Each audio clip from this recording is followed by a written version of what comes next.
মুহূর্তে পাড়ায় পাড়ায়, মহল্লায় মহল্লায়, বাজারে, মোড়ে আমরা যাচ্ছি।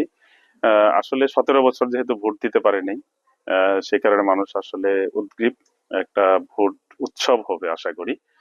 মানুষ সেই ভোট উৎসবে অংশগ্রহণ করবে সম্মিলিতভাবে, সেটা আমাদের বিশ্বাস।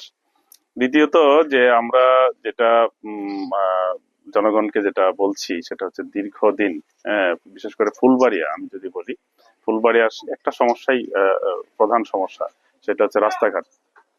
ফুলবাড়িয়া একেবারে উপজেলা থেকে জেলা প্রশাসন, জেলা সদর পর্যন্ত যে রাস্তা, সেই রাস্তাটা এখন সরু, সেটাও আসলে 4 লেন হওয়া সময়ের দাবি। পাশাপাশি ফুলবাড়িয়া থেকে ইউনিয়ন পরিষদ যে রাস্তাগুলো আছে, ইউনিয়ন বোর্ডের রাস্তা, সবগুলো রাস্তায় আসলে খানাখন্দকে ভরা। সেই রাস্তাঘাটগুলো আমরা উন্নয়নের প্রতিশ্রুতি দিচ্ছি এবং আমরা মনে করি এটা হইলে পরে এই এলাকার ব্যাপক উন্নয়ন হবে ইনশাল্লাহ। কৃষি নির্ভর এই ফুলবাড়িয়া।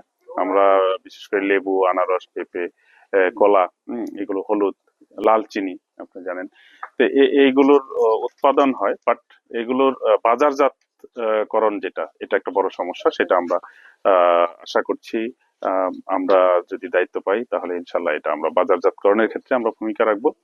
আর পাশাপাশি এই এলাকার স্কুল যেগুলো আছে, শিক্ষা প্রতিষ্ঠান, সেগুলোর অবকাঠামোগত উন্নয়নের পাশাপাশি শিক্ষার মান বৃদ্ধিতে আমরা ভূমিকা রাখবো ইনশাল্লাহ। বিশেষ করে গ্রাম্য যে স্বাস্থ্য সেবা, সেই স্বাস্থ্য সেবাকে আমরা নিশ্চিত করতে চাই। এখানে আরো অনেকগুলো সমস্যা রয়েছে, যেগুলো মাদকাসক্ত, সেই মাদকাসক্ত যারা আছে তাদেরকে আমরা অবশ্যই মোটিভেশন দিয়ে পথে নিয়ে আসা এবং সেই সাথে আইনের প্রয়োগ করা। এই বিষয়গুলো নিয়েই আমরা আসলে কাজ করছি। একটা বিষয় হচ্ছে যে ভোটের দিন কি আপনি আসলে মনে করছেন যে শান্তিপূর্ণ ভাবে হবে নাকি সহিংসতা আসলে? একটু শঙ্কা আসলে কাজ করে।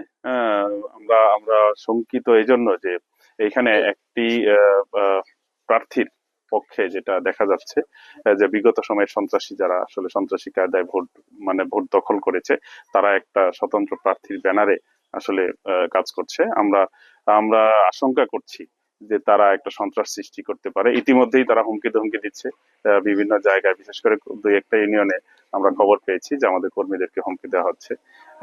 তো এটা প্রশাসনের দৃষ্টি আকর্ষণ করব আমরা।